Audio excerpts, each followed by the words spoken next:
Spirit podcast. Join John and Sue Cook for a gentle conversational guide to your spiritual development. Together with their guests, John and Sue will share their experience and wisdom to bring you insight and empowerment on your spiritual journey. This is episode 12, Healing with Sound Baths. Hello, we've got a very special podcast today. A good friend of ours, Bex, who we've known for many years, has joined us to tell us a little bit about her passion, which is healing, but healing in the form of sound baths and an audible energy. Hello, Bex. Hello, thank you so much for having me. You're very welcome. It's so lovely to have you with us, and we've been blown away by your work, your sound baths and your healing. So it's so exciting to have you on. If you'd like to tell us a little bit about yourself and your business. Thank you so much. I'm Bex. I've been doing energy healing for the last few years. I started coming to yourselves and you predominantly, Sue, for some therapy after an accident that I'd obviously had. And it set me on this spiritual path that I'm super grateful for. I started doing some energy work, taking part in some of the workshops that you guys invited me to, and I absolutely love it. So for me, it was an opportunity to be able to give back to people in a form of healing. I'm just privileged that I get to do it. So I run my little Facebook page, which is Get Crystal Clear. I offer some one-to-one sessions for healing. Then recently I've started doing sound baths, group sound baths. And they've been very successful, haven't they? You must be thrilled with the way that they're going. I absolutely am. They're amazing. Yeah. We've been privileged to experience it quite a few times now, and every time it's a little bit different. But the way you've sort of developed it in the way that they've continued to grow. Can you explain, or could you talk a little bit about how it's progressed and how it makes you feel? What I like about the sound is the fact that it's backed by science. So I think that you'll agree a lot of what we do and talk about can be perceived to some people as being a little bit on the woo-woo side. Absolutely. But with the sound side of it, I think people are a little bit more open to it because they know it is backed up by the science. How the sound waves hit your body, it penetrates your body and all of your cells, and then works to bring your bodies back into alignment. I was really drawn to doing a course and learning more about it, and then I just wanted to then start passing on some of that knowledge, whether it be spiritual knowledge or general knowledge or just information that I have. I just love passing that on, similar to how you guys work as well. The sound baths themselves have got super popular, which I'm absolutely thrilled about. But to have that many people in a room where we're all experiencing the same sounds, yet feeling and receiving healing that is then perceived completely differently by each person is incredible for me. Yeah. And it does work that way, doesn't it? Absolutely. I mean, you've done sound bath for an event we've run today, and people all got different experiences from it, which is wonderful. It's like a kind of meditation, isn't it, where people get what they need from it. What drew you to the bowls? Because we did try with the Tibetan bowls and we found them very difficult.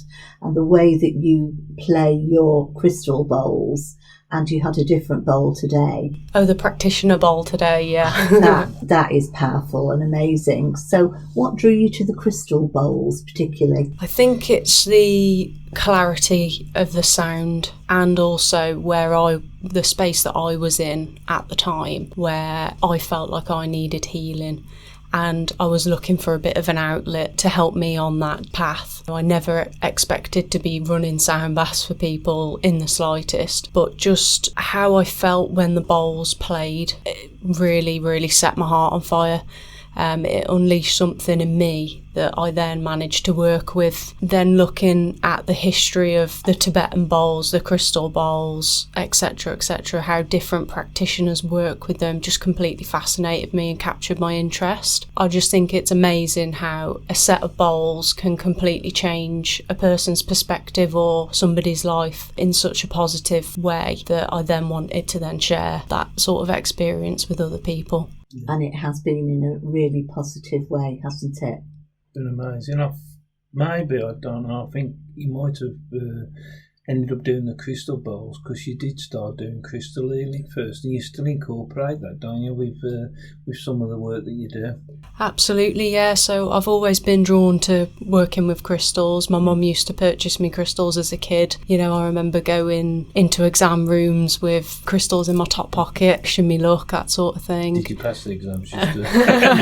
Oh, that's what I don't want to declare on air. No, but it does give you that little bit of a confidence boost. As regards to them having that opportunity to use the bowls that I had never really thought of or experienced, just gave me a bit of a push in the right direction. It was also coming to me in meditations and things like that I was just really drawn to working with them. Could you, for those people who, obviously we're not doing videos at the moment, could you describe the crystal bowls, what they look like, and you know, a little bit of a description? All of the bowls that I have, 95% crystal. Each one represents or works with one of our chakras. So for instance, the largest bowl is red in colour, and that corresponds with our root chakra, which signifies our foundation and our roots. Then we move up to the orange bowl, which is the sacral chakra. That is for passion and creativity. The yellow bowl is the solar plexus, and this represents our core values and morals, and sort of represents who we are as people. Then we have the green bowl. The green bowl is the heart center, so it is our love for ourselves, our self-love, friends and family, and then love that we have for the world. Then we have our throat chakra. This is our expression. This is a light blue colour. It represents how we speak and how we express who we are as people. Then we have an indigo bowl, which is a third eye chakra. This is obviously our opening to spirit and being aware that what we see on this earth plane isn't necessarily all that is, and we're part of something bigger. Then we have the light purple bowl, which is the crown chakra, and this is our connection to the divine, connection to spirituality, and connection to everything that's bigger. So as I play the bowls, each one obviously corresponds with these chakras, and the idea is that it brings everything back into alignment by playing various different sequences that I intuitively choose. The chakras are, sometimes when you first start a sound session, it may feel as though your ears are conflicting, or it almost sounds like a little bit like a helicopter at the start, but then that is normally representing the chakra that's actually out of balance or out of alignment.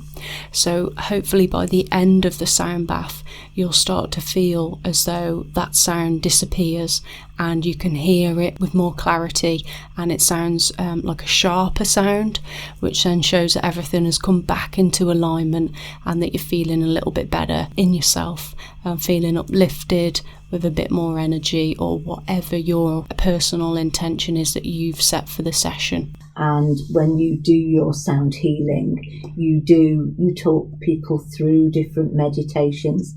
Tell us a little bit more about what happens if somebody comes to a sound bath. I try and centre the sound bath around what's happening in the world or a certain date. So I'll look at like the moon cycles, for instance, or find out about a goddess or something as such, and I'll almost get a theme for the sound bath. So when people arrive, I provide mats and everything that they need, blankets, head pillows, to be comfortable for the session. So people come in, find a little space that they're happy to settle, get comfy, and normally I offer a little a mini talk about what we're going to be doing. So if it's around surrounding a moon cycle, I'll talk about where we are in the universe at that particular time, and just try and explain a little bit about what the intentions that somebody might want to set for the session. We'll then set some intentions, so we make sure that people have got a clear and concise aim for the session, so people can then really relax into it and actually get something out of it for themselves. I just feel as though I hold the space for people to check in with themselves, work out what they perhaps like to release or what they would like to attract into their lives, and then I'll then play the bowls, and I do that completely intuitively. I will perhaps do a combination of bowl sequences, use other things like chimes or the practitioner bowl, the ocean drum sometimes I'll use as well. Just by creating all those different sequences for people, it then takes them to their own space where they can relax fully and set their own intentions if they wanted to. And does this sort of happen just organically? Do you have a bit of a plan before you start? I know that you've said that you hold the space, and we've joined you, and you do hold a very safe space. And I think in any kind of work, it's important to feel safe, isn't it? But your work, is it organic, or do you have a bit of a plan? I always try and have a plan. Sometimes it goes to plan, but then other times, if I feel like somebody needs some healing sending, or I might change the plan, but it just happens as it's always meant to happen. Sometimes I'll get messages through for people, which I enjoy doing, but I try not to put myself under too much pressure, because when you've got like 12 other people in the room, it's hard work sometimes, but it's more than enjoyable for me. Just love being able to give back. So yeah, I'll try and tune into people throughout the session just to see what they might need, what I can do potentially to just try and help them, or just try and release a bit of stagnant energy or something like that. And again, I'll use the bowls to do that. It's not always just for that one person. The whole group can benefit from that little thought or that little sequence. Just organically, original, authentic, and go with the flow. I think that's what's wonderful. It's authentic, and you bring your authentic self into it. And I think that shines out from what you do. And we talk about that quite a lot in our work, about being your authentic self. And you do one-to-ones people, do you? I offer a different range of one-to-one sessions. The one-to-one sound healing is quite interesting, really, because you pick so much up and there's so much energy that just goes between two people that are in a room with, a variety of different bowls. But it is incredible. What sort of things do you pick up for people that have never encountered this before? So I try and work as much as I can with the chakras in the body. So we have 7 main chakras, and these are the energy portals that hold space for different things. What we try and do is tune into people's chakras to find out what's out of balance or slightly out of alignment, and then I will try and work to bring all of that energy back into alignment so that person can feel a little bit more uplifted, a bit more positive, have a bit more clarity, just find out what they need from me from the session. And that's easier when it's just on a one-to-one to concentrate.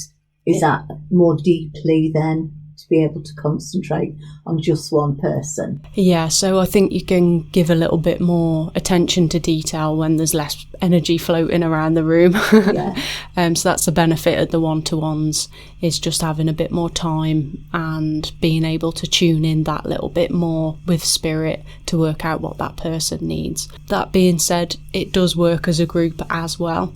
It's just that you spend less time as such with that person. But they can benefit from the energy that's going around anyway. You get different results, really. And not forgetting, obviously, the sound is also travelling around with that energy too. So the sound does what the sound needs to do, and it travels through us. So you get energy healing, but you also get the sound healing as well. Yeah, I think it's amazing. We're like just on today's session, and we have been with you on other sessions. There was half a dozen people at least, and you gave everybody a little bit of a feedback on what you picked up on them individually, even though you did this as a group. And I thought that was so amazing, because the the findings that you gave were so insightful, and everything was spot on regarding problems that people have got. And it wasn't just physical, it was emotional problems as well that you were picking up on. And I thought that was fascinating. I think that historically, this was how sound was used in shamanic practices, Tibetan practices. There is a variety of different religions that all used to adopt these practices. So I think that it's wonderful that it's now been, made a bit more modern, perhaps with like crystal bowls, for instance, rather than the traditional Tibetan bowls. But it all comes from the same place. It's all working to heal, to enhance, and just be the best version of ourselves that we can be. So being able to give people that feedback, or I always try to make sure it's like that positive boost that we all need from time to time. Yeah, absolutely. And that's, that sound vibration, like you've just said, it's not new. There are different ways of doing it. Traditionally, we used to use our voices. We've had choirs in the UK traditionally. Sound is used in so many different ways. But by bringing these practices into day-to-day life, it just gives us that opportunity for that check-in that we quite often lose. Previously, people would pray and they would use bowls to help enhance that experience. Well, like chanting, all that kind of thing. It's raising vibrations, isn't it? Exactly. All the time, and giving people what they need. And you've just mentioned other healing. You do crystal healing. I channel the Egyptian Sekhem healing, which is quite unique. So it works in a similar way to Reiki, whereby it comes from source, but it actually works at a higher frequency than Reiki.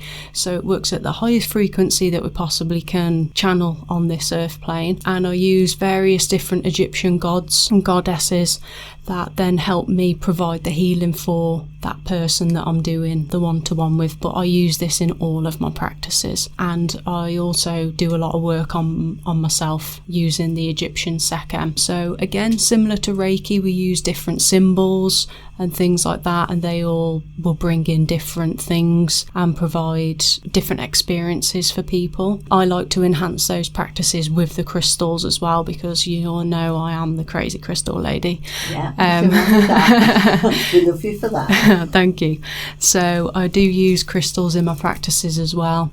And again, I always try and give people one or two recommendations whereby they could then start using that in their daily practices as well. It's quite a widespread different thing because I tailor make the sessions for those individual people. That's wonderful, because one thing doesn't suit everybody. You can tailor is amazing. And do you use sound with that as well, or is that separate? Sometimes, yeah, if I'm drawn to, I absolutely will do. It just depends on what that person needs. So it's a full mix of whatever you feel is needed.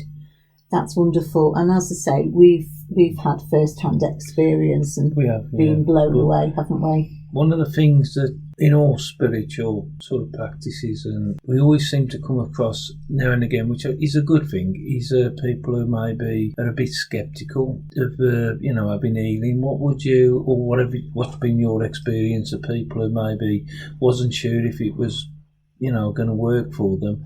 Have you had any experiences where people have come in with that kind of mindset and have they gone away with a different mindset? Yeah, it's a really good question, because I think, and especially me originally, I was the biggest sceptical of all this sort of thing. So I think it's really important that for people to know that you do have a right to be sceptical, and it's good to be sceptical. But off the back of that, anyone that I've had in who has come to me for healing that I do think is a little bit on the sceptical side, I always say, look, if you don't think this is going to work for you, then it won't work for you. If you give me an opportunity to try and just be open to it, just even a little tiny bit, let me try, and I will try my best to do what I can do for you. So it's a case of just going with an open mind. Absolutely. We always say sceptical can be good. Oh, yeah. Because it is up to the practitioner then to do that.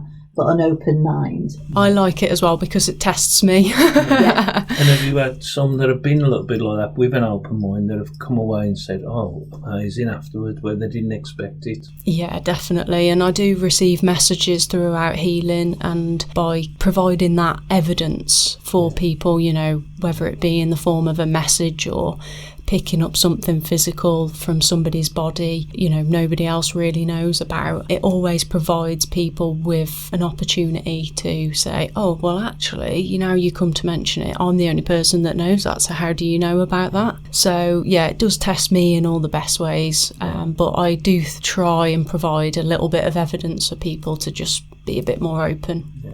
Well, we know you're very good because we've experienced your healing and your mediumship, and we've experienced all that you provide up to yet, which I know will increase in time. There's a lot more to come from you, we know that. But I just thought I'd put that in because it is a question a lot of people would ask, and there might be a lot of people listening who maybe have never heard of sound healing or heard of even crystal healing and would like to get involved. So it's just to let them know that they don't have to believe in it to begin with. You started yourself as a spiritual healer, didn't you? I did, yeah. You know, and when we used to do the spiritual fairs, John has done healing, and he always got spiritual messages coming through. So is that a natural thing that happens with you, that sometimes you do get spiritual messages coming through? Yes and no. I think when I provide myself with a space that I'm happy to work in, the messages tend to flow quite easily. Growing up, I've always suffered with like hot or cold hands, cold feet. I've always sort of been aware of like people's auras and energy, you know. I've always gone on a gut instinct, that sort of thing. For me, it's been more learning how to actually channel how that works and how that looks for me to then be able to give back to people. When I provide a space for myself now where I'm happy to work and that person is also happy for me to work on them, messages do flow. But I wouldn't ever class myself as a medium, as even though you call me a medium sometimes from time to time. It always panics me a little bit. But only because that's me working in my ego. But I think, you know, by being able to provide a space for people where I can just do my work and do my work to a point where I'm just doing my best for that person. If I can then provide them with a bit of evidence, that's enough for me. And that comes down to you working the best way that you can and being your authentic self, and just trusting within the spiritual realms how this all blends together. And you said before about energy, and it's all about how energy does blend, you know, and the energy from the bowls. So just all blending together, and then you feeling that that is the right space, and the work just flows for you then. Well, thank you so much for joining us. I hope you've enjoyed coming on. It has been lovely. Thank you so much for having me. For those that haven't been to a sound bath with me before, I believe that we have 7 main chakra points or energy portals in our bodies. Each one of the bowls corresponds with those chakras, and the bowls will work to help us align and bring ourselves back into balance with these energy portals. So we have the 7 main bowls for the 7 main chakras, and as I play, to start with, you might find that one sound, you know, really sort of puts you on edge, or, you know, it's not like a smooth sound, or maybe it doesn't quite sit right with you. So the hope is that by the end of the session, when the sound waves have penetrated your body and brought all of your cells back into alignment, you'll enjoy the sounds a little bit more, or they'll feel a bit more smooth and a bit more in balance with your body. Okay, so just to make you aware of that.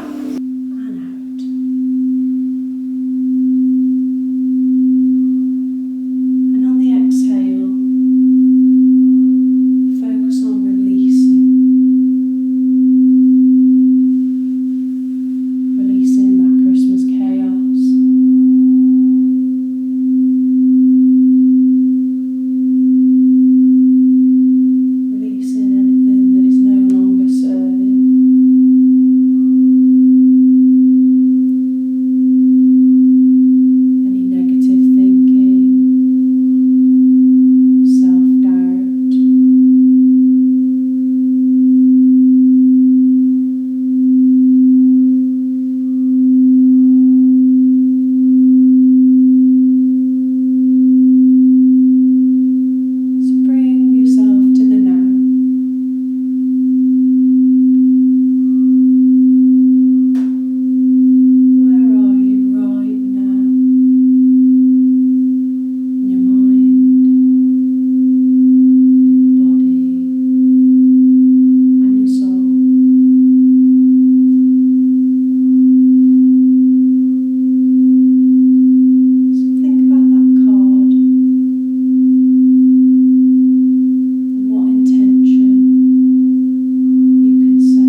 anybody got anything they'd like to share? Well, could I just thank you, because I felt that was a profoundly moving and uplifting experience. And I feel so blessed that you can bring that light and energy from spirit into my heart. Thank you so much. Thank you. I'm so glad that you enjoyed it. And it's feedback like that that really makes it worthwhile for me. Our recommendation, if anybody gets the chance, is to go along to a sound bath. You will not be disappointed. It will be a lovely experience. And obviously, we can recommend you, Bex. Absolutely. Thank you. Yeah. Will do. So, what's the best way of people getting in touch with you if they're interested in a sound bath? And what areas do you work from? I'm based in Telford and I do all of my one-to-one sessions at home. The sound baths I run at a local hall, at the Silver Threads Hall. I try and do 1 or 2 a month, and all of my dates are available to view on my Facebook page, which is Get Crystal Clear. People can log on to there, drop me a message, or just log on and see my different posts. I don't just post about sound baths, I post about a variety of different spiritual things. So yeah, everyone is more than welcome to keep in contact or get in touch on there. Well, thank you very much, Bex. I know we're calling you Bex. Your name's Becky, really. You're known as Bex. But thank you very much for being on our podcast and for giving us such an insight and such wonderful information. And it's been amazing to have you here. Yeah, thank you very much for coming on. No, thank you both for all your help and everything that you've given to me, and I really appreciate it, and holding the space for me when I've needed it the most. And it's lovely that you've asked me on today. Thank you so much. Thank you. And just sending our love out wherever it's needed. Yeah. And thanks and goodbye for now.